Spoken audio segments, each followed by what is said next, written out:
Okay, welcome my dear students. We will continue with the reaction parts of alkenes, and in reactions of alkenes, so far we had seen chemical reactions of alkene. We had seen addition of hydrogen, that will provide alkanes, addition of halogens, this will provide vicinal dihalides, then addition of hydrogen halides, that is HX, HCl, HBr, HI will provide alkyl halides. इसमें एक important याद रखेंगे Markovnikov's rule, that is what we had seen in detail, and as well as anti-Markovnikov's rule. Next, fourth is addition of sulfuric acid, cold and concentrated, will provide alkyl hydrogen sulfate, which on reaction with hot water gives alcohol, while sulfuric acid gets regenerated. Now we'll move today to the next reaction of alkenes, and that is ozonolysis. Ozonolysis of alkenes. And this is a very important reaction. This is there in your 12th class syllabus also. Ozonolysis of alkenes. Now what happens, it is a two-step reaction. We take here alkene, CH2, double bond CH2, and to this we pass ozone gas in presence of an inert solvent like carbon tetrachloride. So here we had taken alkene as ethene, and this ozone will be added across the double bonded carbon atom. Across the double bonded carbon atom, ozone get added. तो यहाँ पर ये एक carbon, एक oxygen आ गया, ये दूसरा carbon, दूसरा ऑक्सीजन आ गया. This will be CH2, and here we get the third oxygen of ozone.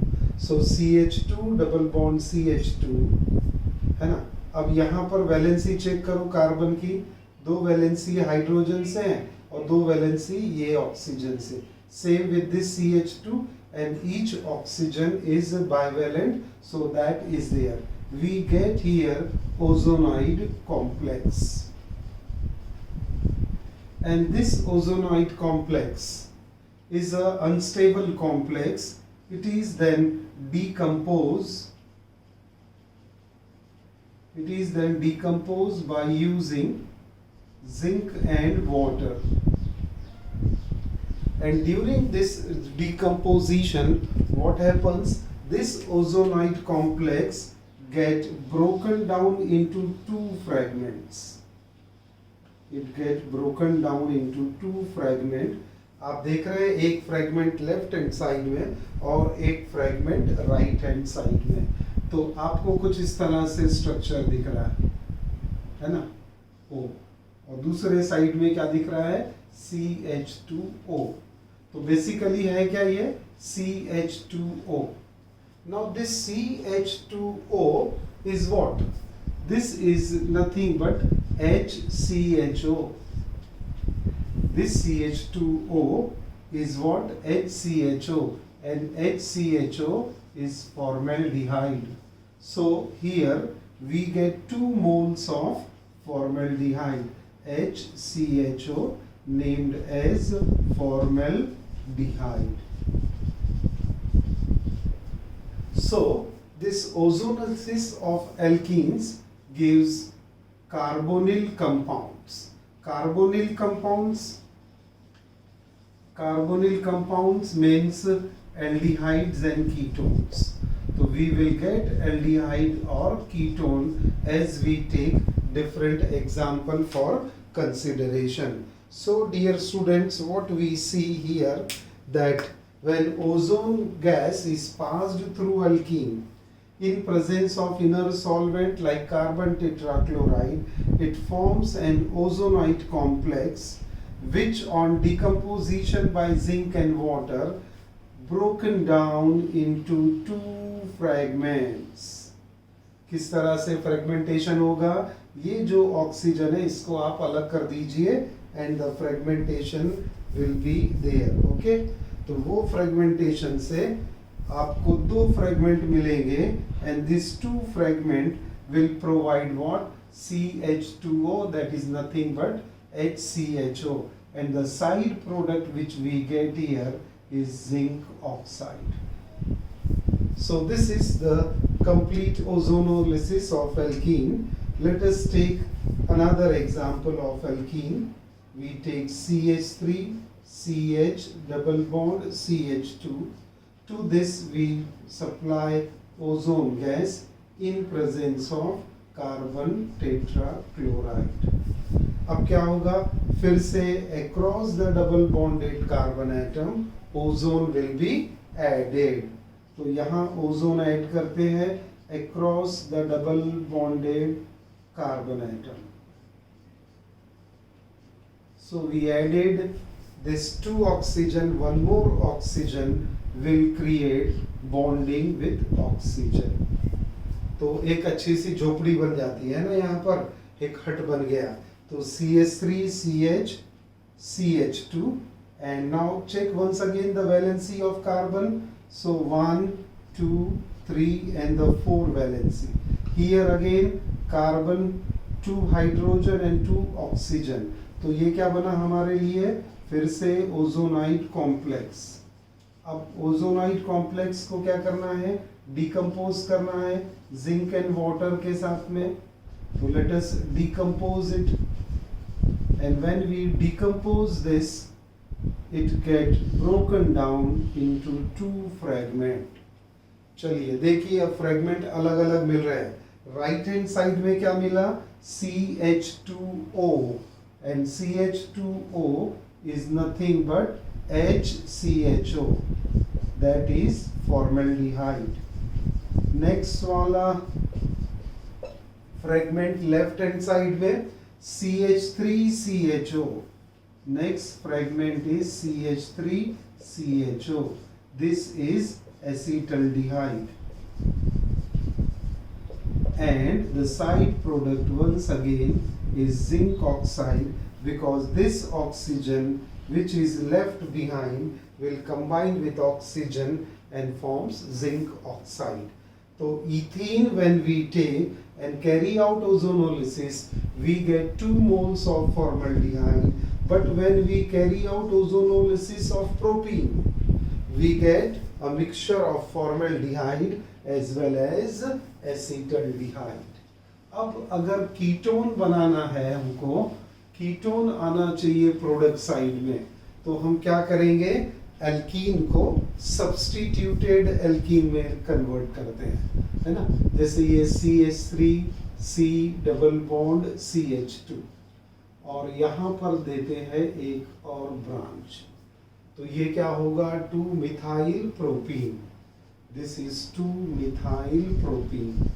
When we carry out ozonolysis of 2 methyl propene, ये ओजोन गैस ऐड किया और कंडीशन क्या है, इनर्ट सॉल्वेंट कार्बन टेट्राक्लोराइड। फिर से बेटा क्या होने वाला है, ozone is added across the double bonded carbon atom।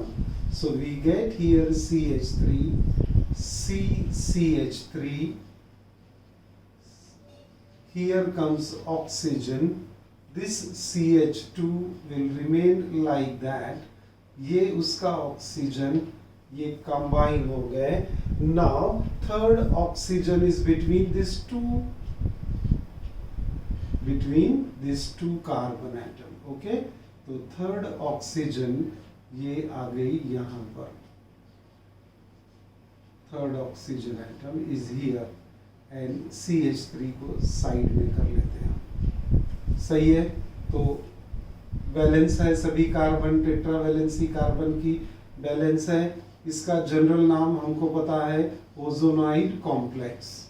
चलिए डन, ओजोनाइड कॉम्प्लेक्स। अब ओजोनाइड कॉम्प्लेक्स को क्या करना है, डिकम्पोज। तो आप डिकम्पोज करने वाले हैं। डिकम्पोज करने के लिए जिंक एंड वाटर यूज करना है आपको। और डिकम्पोजिशन कैसा होगा, 2 fragments, correct, 2 fragment CH3 CH3 double bond O। तो देखिए ये CH3 CH3 double bond O, यानी मिल गया एसीटोन। और यहाँ पर दूसरा क्या मिलेगा, formaldehyde HCHO।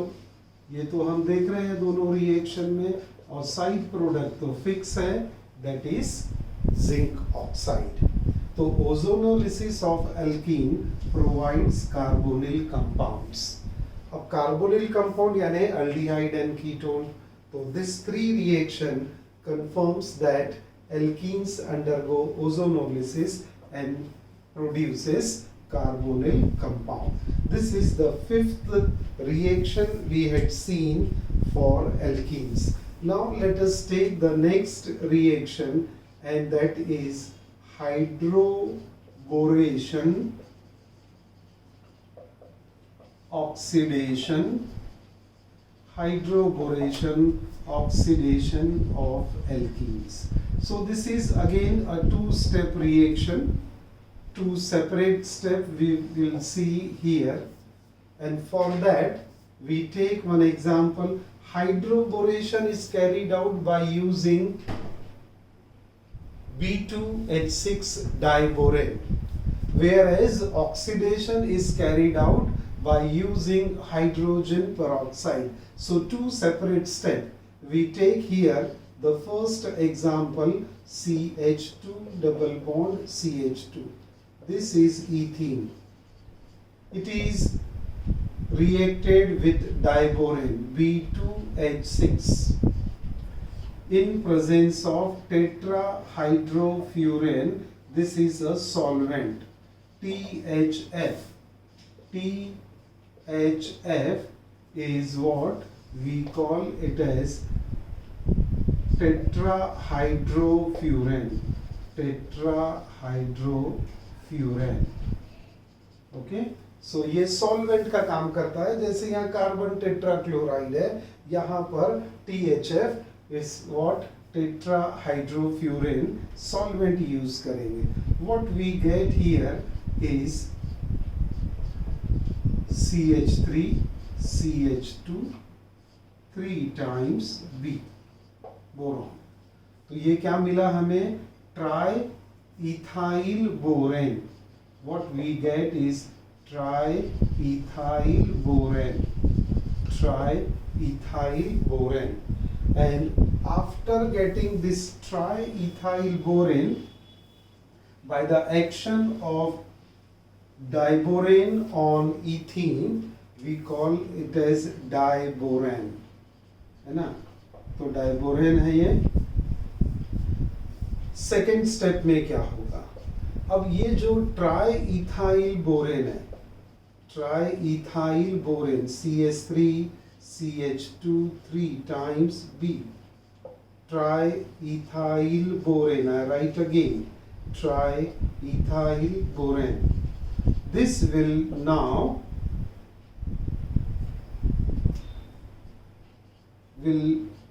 be oxidized by using hydrogen peroxide. Hydrogen peroxide, as we all know, it is H2O2, but we will write it in this manner, HOOH. H2O2 in an alkaline medium. Reaction कौन सा होने वाली है, oxidation. So second step में triethyl borane is oxidized by using hydrogen peroxide, will provide primary alcohols 3 times CH3 CH2OH plus BOH thrice. BOH thrice, इसको ऐसा भी लिख सकते हैं H3BO3, and this is nothing but boric acid. जो हम boric acid use करते हैं उसका फॉर्मूला मिल गया आपको। क्या मिला फॉर्मूला, H3BO3 और simply BOH thrice. So what is happening here in hydroboration, oxidation of alkenes. In first step, alkene is reacted with diborane. It is reacted with diborane in presence of a solvent named as tetrahydrofurane, represented as a THF, will provide triethyl borane. कौन सा compound मिला हमें? Triethyl borane. And this triethyl borane is then subjected to oxidation by using hydrogen peroxide in an alkaline medium, giving primary alcohol. Ethyl alcohol is a primary alcohol और जो side product मिलेगा that is boric acid. तो ये इसका first example हो गया जो 2 step में था. Now we'll take the second example, CH3 CH double bond CH2. What it is? Propene. Propene का हाइड्रोबोरेशन एंड ऑक्सीडेशन करने का है. तो 6 टाइम्स प्रोपीन लिया, 6 टाइम्स इथीन भी लिया था हमने, तो ये B2H6. कंडीशन क्या है? In presence of THF. THF is a solvent, tetrahydrofurane.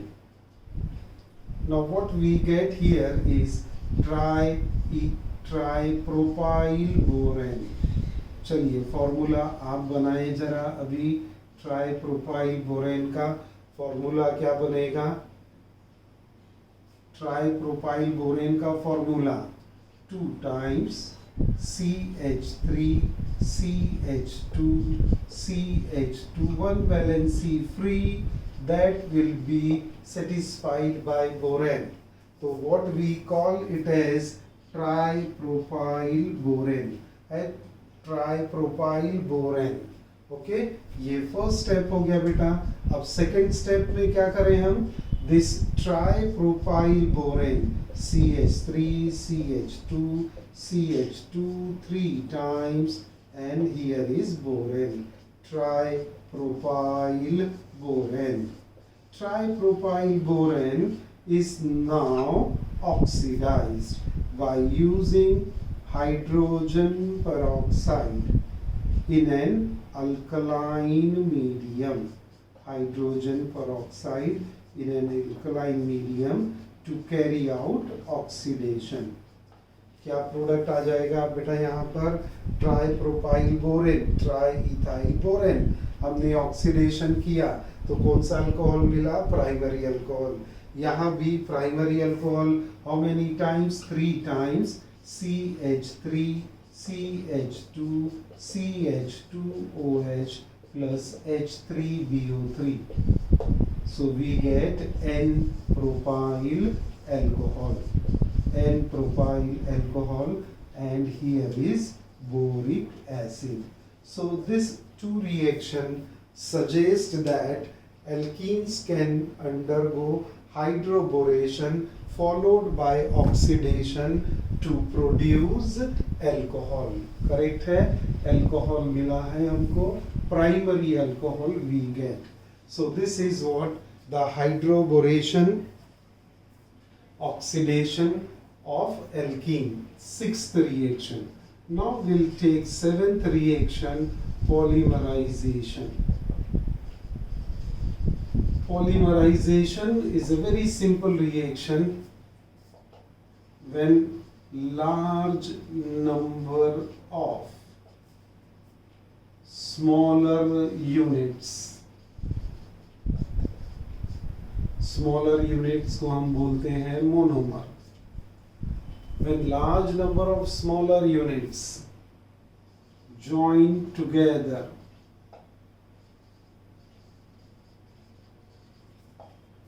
under specific conditions,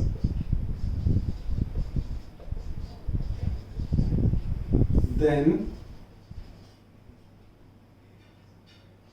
high molecular weight, large complex molecule can be obtained which are known as polymer, and the process is known as polymerization. So what is polymerization? When smaller repeating unit taken in large amount, thousands of monomer, smaller units are known as monomer. So once again, when large number of smaller simple units are added together or condensed together under specific condition, produces a high molecular weight complex molecule known as polymer. High molecular weight, large complex molecule is obtained which is known as polymer, and the phenomena is known as polymerization. And polymerization से जो polythene बनता है, polyethene बनता है, that is what the process we are learning now. तो polymerisation से polymers बनते हैं, और पॉलीमर क्या होते हैं कि स्मॉलर यूनिट्स को कंबाइन कर दिया तो लार्ज मॉलिक्यूल जो बनेगा, that is what we call as polymer. So इसमें एक सिंपल एग्जांपल हम लोग यूज करते हैं, बहुत ही कॉमन टर्म है पॉलीइथीन. हम उसे पॉलीथीन बोलते हैं, तो वो अपने लोकल लैंग्वेज के हिसाब से, लेकिन टेक्निकली क्या है वो पॉलीइथीन और polyethylene. So we are using the term polythene. तो पॉलीथीन बनता कैसे है? Large number of ethene molecules are taken. This is simple smaller unit ethene. They are taken in large amount, n times ethene लेते हैं, n times ethene लेते हैं, and they are heated at high temperature and pressure. High temperature and high pressure in presence of oxygen. In presence of oxygen they are heated together. तो ये smaller units हैं, ये क्या है हमारे लिए? मोनोमर्स हैं. And when they are heated at high temperature and pressure in presence of oxygen, they get converted to polymer. कैसे पॉलीमर बन रहा है आप देखिए यहाँ पर, they get converted to polymer. और पॉलीमर फॉर्मूले में कोई चेंज नहीं है, ये डबल बॉन्ड का सिंगल बॉन्ड हो गया और दोनों साइड से ये चेन कंटिन्यू होते जाएगी. इसके बाद फिर से CH2 सिंगल बॉन्ड CH2, यहाँ लेफ्ट हैंड साइड में CH2 single bond CH2, n times यहाँ लिखा है, तो ये n रिप्रेजेंट करता है कि ये पॉलीमेरिक चेन है, और ये n यहाँ पर रिप्रेजेंट करता है कि ये वाले स्मॉलर यूनिट्स n टाइम्स लिए, और वो n टाइम्स जब एक सिंगल मॉलिक्यूल में कन्वर्ट हो गए उसे हम कहते हैं पॉलीमर. और ये कंपाउंड का नाम क्या लिखेंगे हम? पॉलीइथीन. तो ये पॉलीथीन हम यूज करते हैं कैरी बैग के लिए, रैपिंग के लिए, toys and other moulded articles के लिए हम पॉलीमर यूज करते हैं, and they are prepared by using alkene. और ये फर्स्ट एग्जांपल देखा हमने, फॉर्मेशन ऑफ पॉलीथीन. एक और एग्जांपल देखते हैं, उसमें ये स्ट्रक्चर देखिए, ऐसा स्ट्रक्चर बनाते हैं, and this compound is vinyl chloride. We call this as vinyl chloride. Now this vinyl chloride is a monomer. अब हमने मोनोमर बोल दिया है, पॉलीमर बनाना है, तो क्या करेंगे आप इसको? कितने टाइम्स आप लेने वाले हैं इसे? n टाइम्स लेंगे, है ना? आप इसे n टाइम्स लेंगे ये विनाइल क्लोराइड को. करेक्ट है? This is a monomer. It is heated at high temperature and pressure in presence of oxygen, तो क्या होगा, ये मोनोमर का कन्वर्शन काय में हो जाएगा, पॉलीमर में। अब पॉलीमर में कन्वर्शन होगा तो क्या होगा, डबल बॉन्ड का सिंगल बॉन्ड, है ना। तो ये 2 हाइड्रोजन तो इसके हैं, डबल बॉन्ड का सिंगल बॉन्ड हो गया HCl। अब आपको पॉलीमेरिक चेन डेवलप करना है तो एक वैलेंसी यहाँ से फ्री करो। देखिए ये कार्बन टेट्रावैलेंट हो गया, एक वैलेंसी ये वाले कार्बन की फ्री करो और उसे n टाइम्स कर दीजिए। तो ये कैसा है, chain will continue on the right hand side, chain will continue on the left hand side, repeating unit है ना, ये यूनिट रिपीट होते जा रहे हैं and we get here polyvinyl chloride. Polyvinyl chloride, इसका शॉर्ट फॉर्म आपको पता होगा PVC, polyvinyl chloride. PVC flooring, PVC pipe, है ना। तो वो सलमान खान आता है ओपल अस्त्रा क्या बोलते हैं पाइप का एडवर्टाइजमेंट करने, PVC पाइप। तो ये है पॉलीविनाइल क्लोराइड और ये है PVC का फॉर्म, ठीक है। तो PVC is a polymer of what, vinyl chloride, and from vinyl chloride monomer large number लिए तो आपको पॉलीमर मिल जाता है। So this is what the polyvinyl chloride. तो ये पॉलीमराइजेशन रिएक्शन, 7th रिएक्शन हमने पढ़ लिया अल्कीन्स की। अब 8th रिएक्शन पढ़ते हैं, दैट इज हाइड्रोक्सिलेशन। हाइड्रोक्सिलेशन, अब हाइड्रोक्सिलेशन में आप एक चीज याद रखेंगे, वो है जो रिएजेंट यूज कर रहे हैं, KMnO4। Alkaline KMnO4 will carry out the oxidation। तो यहाँ पर हम यूज करते हैं first example alkyne, that is ethene, CH2 ethene, CH2 double bond CH2. This is subjected to oxidation by using alkaline KMnO4. Alkaline KMnO4. And this will provide, अब क्या होगा, एक OH ये कार्बन पे और एक OH दूसरे कार्बन पे, तो हम लिखेंगे formula CH2OH single bond CH2OH. This is what we name it as ethenediol.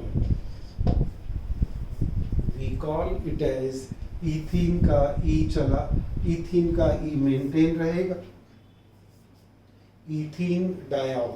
So this process is what we call as hydroxylation, and this reaction is used for a test known as Bayer's test। मैं समझाता हूँ आपको ये Bayer's test में क्या होता है ना।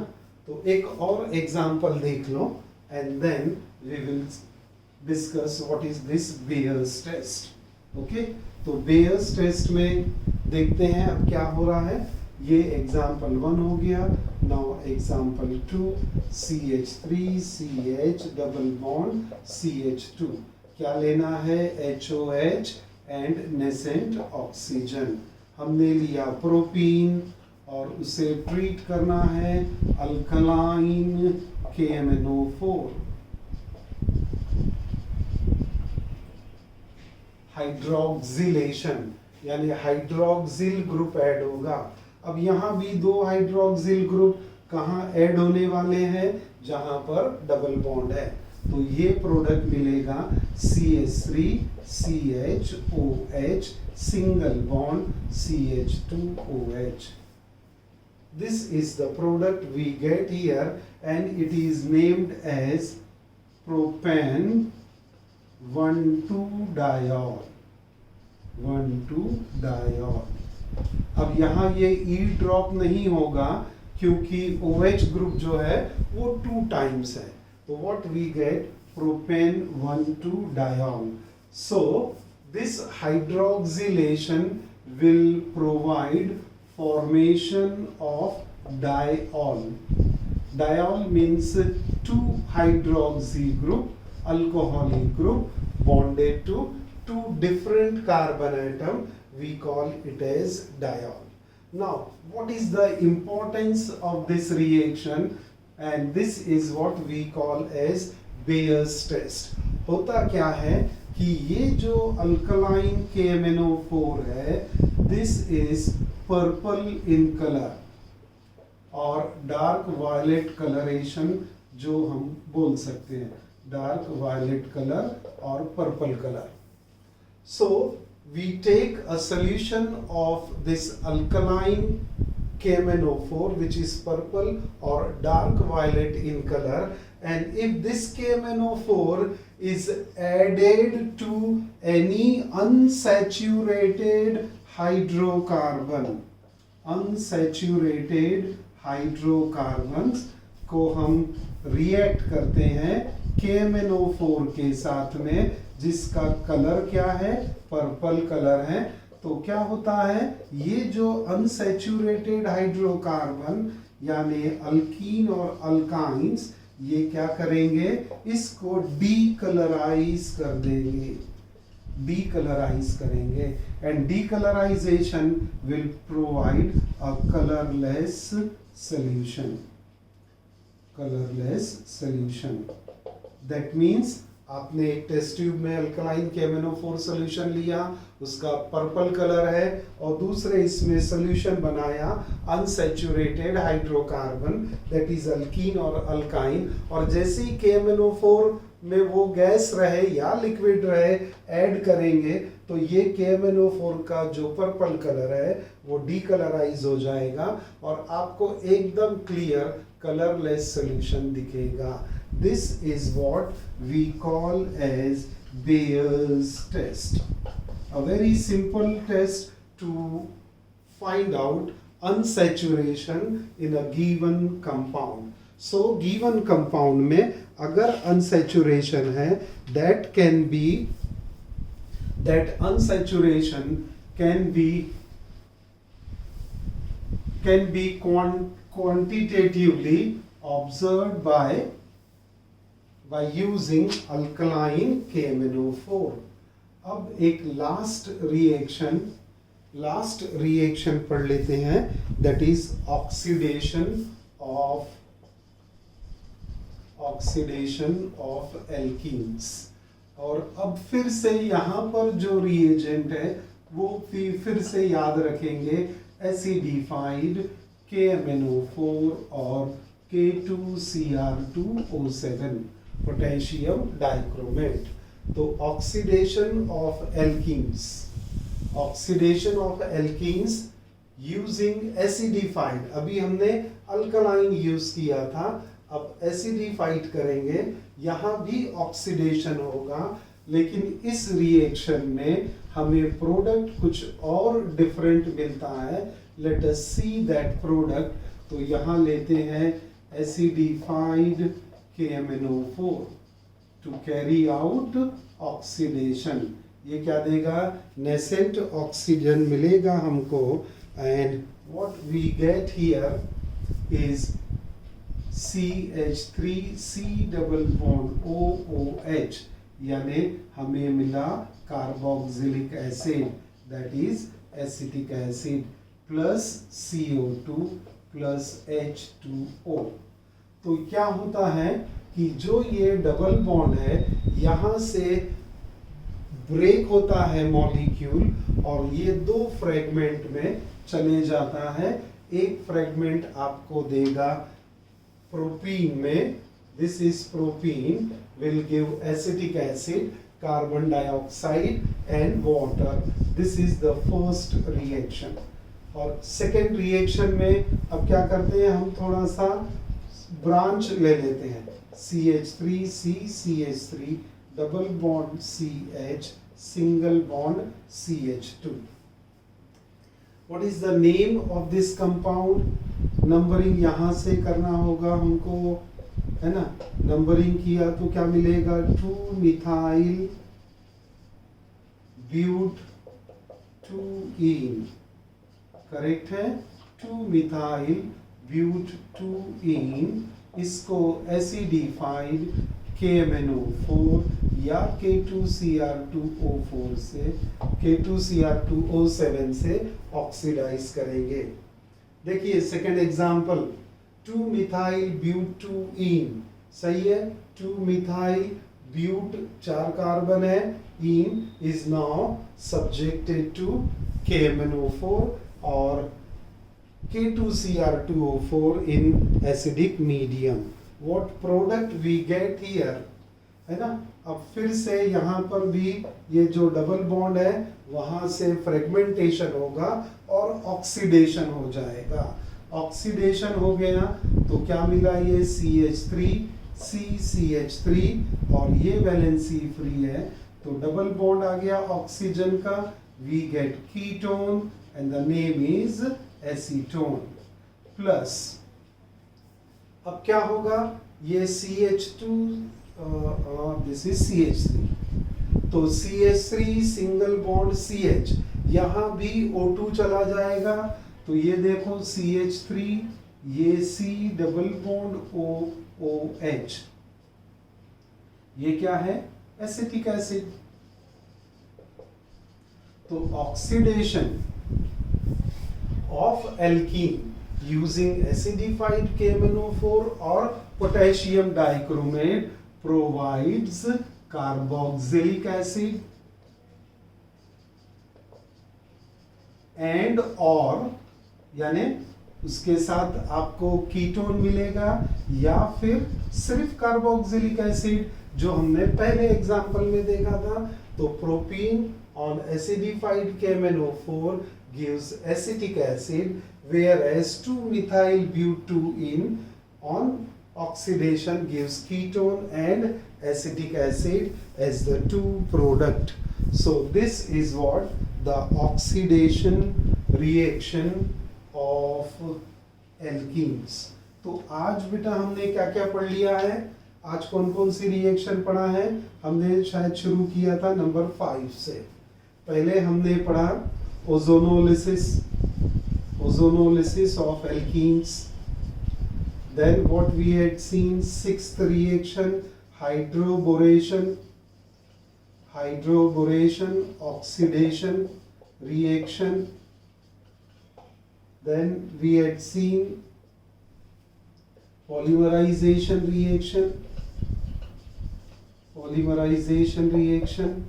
then we had seen hydroxylation, यानी ऑक्सीडेशन ही है वो, हाइड्रोक्सिलेशन, और अभी जो 9th रिएक्शन पढ़े ऑक्सीडेशन ऑफ एल्कीन। अब हाइड्रोक्सिलेशन में क्या यूज करते हैं, अल्कलाइन KMnO4, और ऑक्सीडेशन रिएक्शन में एसिडिफाइड KMnO4 और K2Cr2O7. So these are the 5 reactions we have seen today and the 4 reactions we had seen in the previous class. So here we complete all the reaction part of alkenes and we will continue in the next lecture. Thank you so much.